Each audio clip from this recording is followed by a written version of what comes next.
Olá, alunos do quarto ano, sejam bem-vindos para a nossa primeira aula de ciências.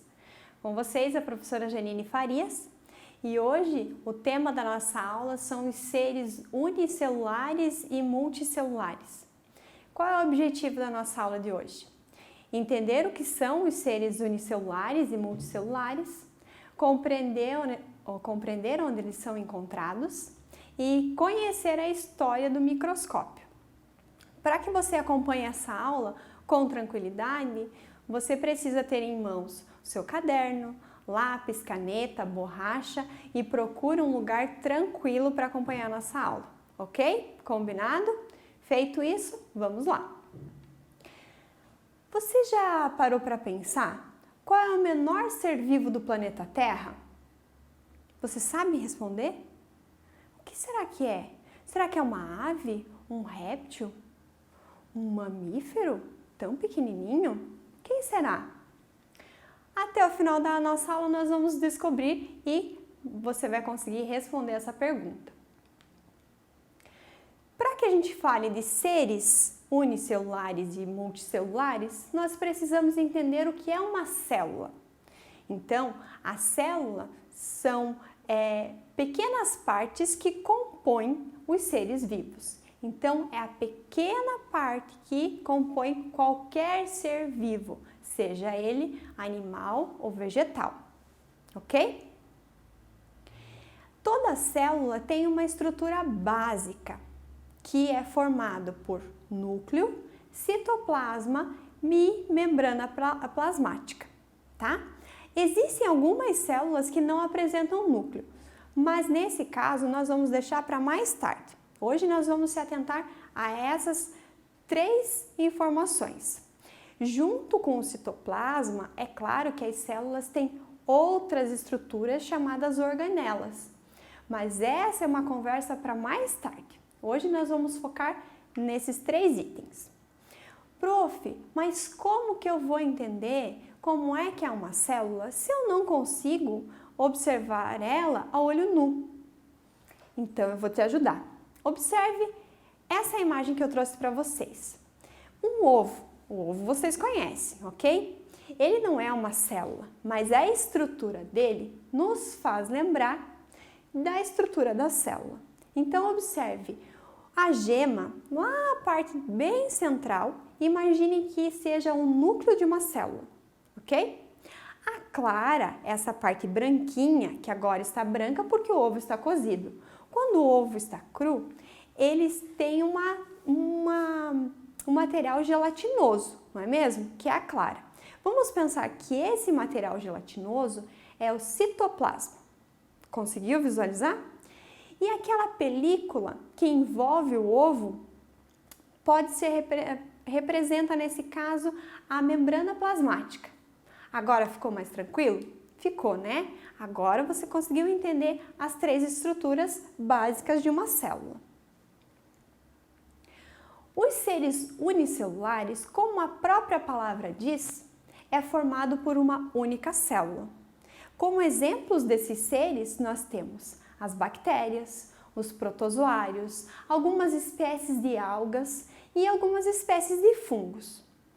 Esses seres, por serem unicelulares, eles normalmente se alojam ou vivem em outros seres vivos para que eles possam ter o seu ciclo de vida, né? Bem mais curtos do que outros ciclos, mas eles têm um ciclo de vida também, tá? As bactérias, por exemplo, na nossa boca e na nossa garganta nós temos bactérias. No nosso intestino nós temos bactérias que ajudam na absorção dos nossos alimentos e na decomposição daqueles alimentos. Lembram? Então, essas bactérias não fazem mal para a nossa saúde, ao contrário, elas fazem bem e ajudam o nosso organismo a funcionar. Mas elas precisam viver no nosso organismo, tá? Os protozoários, por exemplo, nós temos alguns protozoários que se alojam em outros seres para poderem sobreviver, porque eles são bem pequenininhos, tá bom? E eles só são vistos com a ajuda de alguns aparelhos que a gente vai ver logo mais, tá bom? Já os seres pluricelulares ou multicelulares, que vocês podem encontrar em alguns livros, como o próprio nome diz, são formados por várias células, tá? Um exemplo desses seres podem ser alguns fungos, algas, alguns vegetais, né? E os animais. Nesse caso dos animais, nós nos enquadramos aí, o ser humano. O nosso corpo é formado por uma variedade de células diferentes em estrutura e função. Porque cada célula tem uma função no nosso corpo e um conjunto de células formam um órgão, né? Por exemplo, as células da nossa pele, que revestem o nosso corpo, todas juntas, elas formam um tecido, o maior órgão do corpo humano, que é a pele. A estrutura dela é diferente da estrutura do nosso neurônio. Sabiam? Por quê? As células da pele, elas precisam estar unidas para revestir o nosso corpo e cobrir o nosso corpo, não é mesmo? Já os neurônios, eles vivem separados e acontecem algumas conexões por meio de impulsos elétricos, tá? Outra condição diferente entre as células são as funções.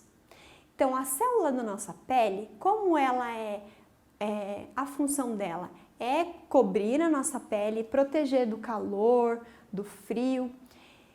Olha só, ela tem também uma capacidade de regeneração mais rápida. Quando a gente vai no sol, por exemplo, final do ano, verão, e a gente vai para a praia. Os primeiros dias de praia é comum que a gente pegue um solzinho a mais e acabe queimando a nossa pele. Vermelhidão, aí com o passar dos dias começa uma escamação e a gente perde aquela pele. Meu Deus, e agora? O que acontece? Tudo bem, essa é a função da nossa pele. Ela, depois de danificada, ela morreu, aquelas células não existem mais. Elas vão escamar com o tempo, devagarinho, outras células vão tomando o lugar dessas que foram danificadas e vão revestindo a nossa pele. E aos pouquinhos a gente vai perdendo aquela sensibilidade, aquela vermelhidão, aquela dorzinha que a gente tinha na pele. Legal isso? Bem legal. Por isso que a nossa alimentação precisa ser adequada para que essas células tenham o poder de se regenerar, tenham essa capacidade de revestir esse tecido novamente. Comparando com o nosso neurônio, lá que a prof falou no início, o nosso neurônio, ele não tem a mesma capacidade de regeneração. Nós temos a mesma quantidade de neurônios desde que nós estávamos lá na barriga da nossa mãe. Lá quando a gente era só um embrião. E esses neurônios, quando eles morrem por algum motivo, doença ou falta de vitamina ou alguma situação que venha acontecer, eles não nascem mais. Por isso, a gente precisa cuidar muito. E eles também estão em um lugar bem estratégico. Eles estão dentro da nossa cabeça e não expostos, tá? Então, o cuidado que a gente precisa ter também com a alimentação para manter essas células vivas. Todos os alimentos que nós ingerimos não só trazem vida para o nosso corpo, mas para todas as células. Cada alimento que a gente consome tem uma vitamina ou tem uma propriedade que vai lá para a nossa célula. Por exemplo, a água que a gente ingere, você sabe que boa parte do nosso corpo é feito de água, é composto de água, né? Então, as nossas células também. Por isso, a hidratação é tão importante para que a gente mantenha as nossas células vivas. Os alimentos que a gente consome, por exemplo, alimentos que tenham cálcio, que vem do leite, de alguns vegetais, eles servem para fortalecer as células dos nossos ossos. Olha que importante isso. Aqueles ossos que nos dão a estrutura do nosso corpo, que fazem com que a gente se mantenha em pé e consiga se movimentar, são cuidadas com esses alimentos, com essas vitaminas. Por isso da importância de se manter bem alimentado e bem hidratado. Entendido isso? Legal! Então, seres unicelulares, uma única célula, seres pluricelulares, mais de uma célula.